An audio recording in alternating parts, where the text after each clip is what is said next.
Now, wait a second here, because Michael Greenberg's wife is Vicky Strong Greenberg. So then you're tying it into these massive, huge families and these people that are just, very big in politics, and then you start to get paint the big picture of it. I was just talking to somebody about this earlier today when I was telling them the guest I was going to have on, and these people that don't normally listen to my show, and of course they're very incredulous when I'm telling them this. Just those points alone, and the one thing that you pointed out that I did bring up that I saw in one of your videos, which you raised a very good point on, was here's this woman that got shot in their head. Here's this actor who is pretending to be her best friend that helped stop her from dying because all the blood loss, from her head, right? Mm-hmm. And here he is wheeling out the stretcher, not a drop of blood on him or her. Gabe Hernandez, who supposedly he applied direct pressure with his bare hands to her wound and held that wound until the EMS workers got there. And then he walked with her, held her hand all the way to the hospital. And you look at it and there's not a drop of blood on him anywhere. On the EMS workers, nothing. On a stretcher, nothing.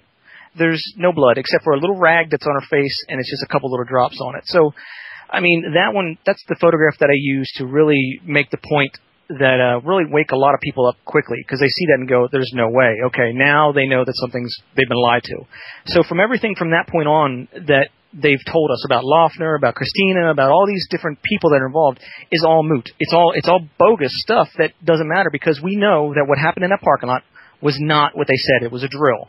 So that's the point where I try to make people to understand that they tried to throw you off and they tried to take you down these long roads and, Loeffner crazy in college and it's all made up. All made up. Yeah, I mean, where are all the guys that, I'm sure they could produce them now, right? If we ask the question today, right, where are all the guys that went to high school with Loeffner? Where are all the guys that, he knew and hung out with? I'm sure they could produce them. They'll have to write them. And I look at something like that, and you know what? Like you're saying, the guy holding her hand, her aide, because he loves her so much. It's a good Hollywood script, but it's actually a really badly done Hollywood script, because if this was a Hollywood movie, somebody would be like, okay, we need to have blood all over the place, etc. And, I think this is one of the things that gives me some, I hate to use the word hope, but I will, okay, they are very dumb. Thorough at dumbing us down. My work has shown the social engineering, dumbing us down, making us not trust our own instincts, and only believing the visual cortex, or the information we see via our visual cortex, which we know can now be manipulated, as James Cameron has admitted, versus trusting our other instincts, senses, common sense, and whatnot. You always just look at, if it comes over that television, they must be real. That's right. But when they hire their script writers for this really badly drawn out information, they have to reach into the talent pool of what they've done to us. So the writers they hire are just as dumb as we are. Yeah. Or the actors are just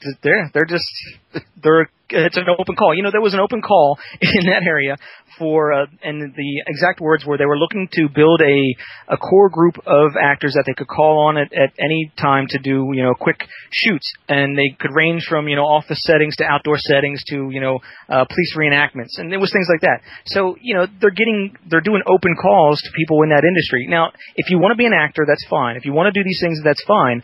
But here's the problem that they have. Actors only get jobs because they can show a reel of what they've done. They can show some of their past work. Well, when you get hired for one of these gigs, you can't show it. But, you can't say, yeah, I'm Jared Loeffner, that was me.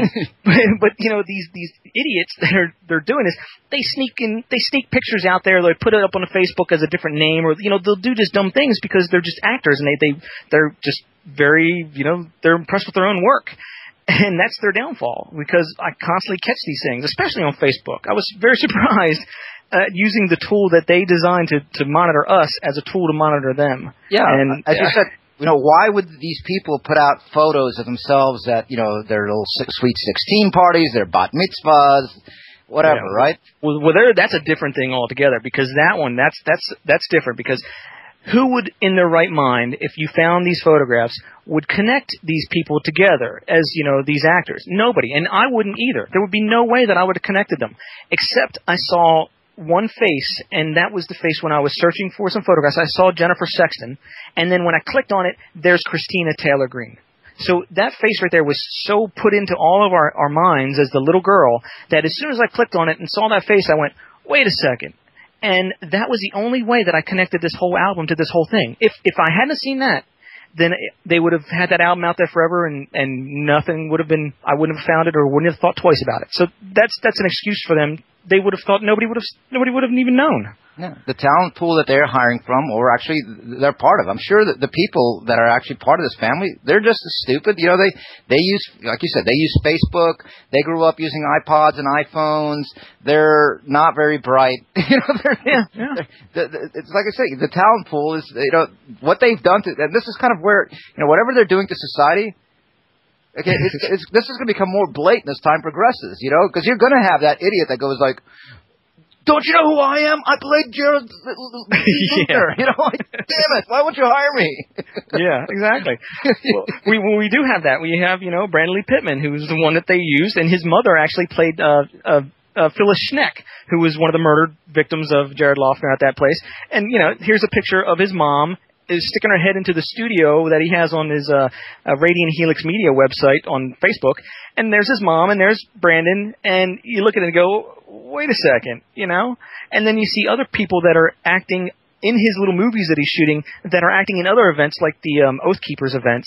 And you say, wait a second, this is a whole crew of actors, and they're all doing these same things, and they're appearing over and over again in different stuff. And then you see Brandon Pittman in the background of a Stuart Rhodes Oath Keepers event, and I show him on one of my videos. He's walking in the background. And it's like, okay, then you see same person, Brandon Lee Pittman, at the Occupy movement, working the cameras. You know, it's like unbelievable. So yeah, they think that we're that dumb, but we're not, and they are that dumb that they do it. Oh, I'll say one of the things that you point out that again I don't see it. Again, I'm just saying I don't see this was the Amy Fisher, Joey Buttafuoco as a scripted story. Man, okay. Well, here's the deal with that. When I saw that one of the family members, and this was Denise Vole, and she's a big time member on the strong side of the family. She's a New York socialite.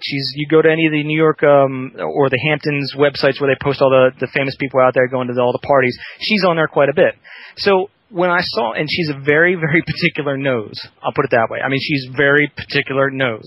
So when I saw this teacher that was supposedly shot at Columbine sitting there in a wheelchair, and I looked at that face, there's no way that you could tell me that wasn't her. So then I said, wait a second. So this whole family, they're still doing these things from Columbine days all the way up. And then I said, okay, who else got killed that day? And then the next person I saw was this person named Rachel. Well, Rachel was one of the girls that they said was killed. And who is telling us about Rachel? Rachel's older sister, who looks a lot like Rachel, who has a nonprofit that she goes around collecting money for Rachel's Fund. And I look at this girl and I go, wait a second, because then they have videos of her, home shot videos of when she was younger, before she was supposedly shot. And I looked at this, and the first thing I saw, I was like, that's Amy Fisher. And the announcer in the news that was telling the story about this video said, oh, she's an aspiring actress and wants to be, you know. And I went, wait a second. So I said, okay, let me look at this a little bit further. And then I started finding photographs of her. Since she wants to be an aspiring actress, there's a lot of pictures of her posing. And I found some of their ear, and then I look at Amy Fisher, and that's her. So she plays this role as Amy Fisher, plays this role as this person that got shot. And then, of course, now she comes back as her older sister, who nobody knew she had an older sister. And so now she's a different person. So she can flip back and forth into these roles and play Amy Fisher whenever she wants, and then flip out of it. So then everybody's looking around for Amy Fisher, and she doesn't exist. So she does porn as Amy Fisher, but then she's, in real life, you wouldn't connect her to that. So it's like this alternate. Yeah, because there's money to be made there, yeah. Absolutely. You know, and, you know, I'm sure she's real proud that I figured that one out and put it out there. But, hey, you know, you do those things and you're going to get caught if you put it out there. Well, you do have to wonder. I remember a conversation I had a long time ago, which kind of lends some support to this. I remember one of my friends was really upset because, she was watching the Oscars, right? And this was, not that long after the whole Amy Fisher incident, right? Mm-hmm. And, you know, Amy Fisher had to go to jail, but here's Joey Buttafuoco. He's walking the red carpet to the Oscars, right? Yeah, and there's the name again, you know, the naming thing. Buttafuoco. Yeah. Well, now it makes sense, and especially after having, because this was before my work actually even progressed. Yeah. Interesting. Buttafuoco. Yeah. Fukushima. Yeah. It's all. I totally missed that. It's all these jokes that they play on us, and it's just Loeffner, Loner. It's just they do it on purpose. They really do. And I think the other reason that they do it is they use those code words as a way to alert their buddies out there in the news media that this is the story, you need to run this story. I think I really think that's the way they communicate. I think so, because going back to that day when my friend asked me that, and she was so pissed off that what right does he have to be on that red carpet, right? And I said, well, maybe it's because he's an actor, without even really thinking about the implications, Yeah, exactly. But there's a good I think so. I think there's a good reason Joey Buttafuoco was damn, I can't believe I missed that. Buttafuoco. I grew up in Philadelphia, so that was at the time when I was at home, and we're just like, what is this? This guy's name Buttafuoco. This guy. Yeah. Who is this guy? Buttafuoco. Yeah, and then you look at him, and he's just like, come on, please. So yeah. And then you start looking at all the different stories, and I'm finding the same family members repeated in different stories over and over throughout the years, and it got to the point where I was like, I cannot believe they're trying to pull this off again. And recently with the Tony Greenberg, unbelievable. You got to give the guy credit. He's talented. He's got a lot of talent. He plays a lot of different people, and when you pointed out that that's Tony Greenberg, he's been on Alex Jones quite a few times as different characters. Yes, different characters. Yeah. And then he's been on RT, of course, and everything else. But Pepe. What was it? What was the last one? Pepe. Le Pew. No. I'm trying to think of the name. I can't think. I'll think of it in a minute. But it's like a drug dealer from Mexico. I'll think of it in a minute. I can't. I'm not familiar with it. Okay.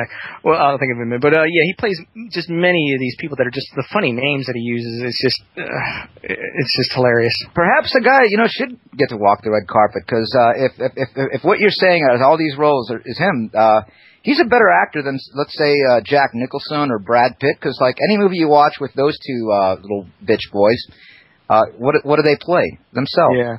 No, right? Pepe Escobar, by the way. Okay. There you go, Escobar. Come on. That must mean he's South American and involved in drugs, right? Because Escobar, the NLP. Exactly. Yeah. And he has a French accent, but all of a sudden when he's talking in the interview, he switches it over accidentally to a Middle Eastern accent and then switches back, So, but yeah, he's a very good actor. And, I've met like Gary Oldman. He played, Oswald and JFK and all that. And I tell you what, he's got a very good gift for when he meets somebody. He can, within about 10 minutes, he can watch you and listen to you, and he can mimic you. And he's really scary at what he does. It's very, very talented. And you've seen him on a lot of different movies where he plays these totally different characters throughout, and he's very good at what he does. Well, Tony takes the top level on this one. He is just, man, I've caught him now in, I think, about 15 different roles. I'll just add though that because I know my listeners are going, you will not get respect out of me for actors. Yeah. But I'm sort of with you on that. Now that you mention it, I have speculated on the topic before. The idea of let's say lookalikes. I know there's some threads out there about people being clones or doppelgangers, and I'm willing to entertain anything. Like the idea that this, who knows? We know so little. True. All right? Yeah, that's the thing that I like to say about mine. It's different from those lookalikes because it's all coming from the same family. All right. I'll tell you what. We'll pick that topic up on the other side of the break. Welcome back. We are halfway into the show. My guest Ed Chiarini is getting into his material, strange word, research. Yeah. No, I've already said that research means wanking to porn on the internet, so we got to come up with a new word. His investigation. There you go. There we go. That's better. Yeah. This is a short segment, so before we get into anything, I wanted to just address what I was saying at the other side of the break there. Whether or not there's a lot of shady things going on, and there's questions I have. Like, for example, why does I brought up on one of my show before? Why does Jared Lee Lugner look so much like Glenn Beck? And I don't know if they draw from very small families. You know, there's people out there with theories of clones or doppelgangers, whatever I've talked about. But it does seem that, I mean,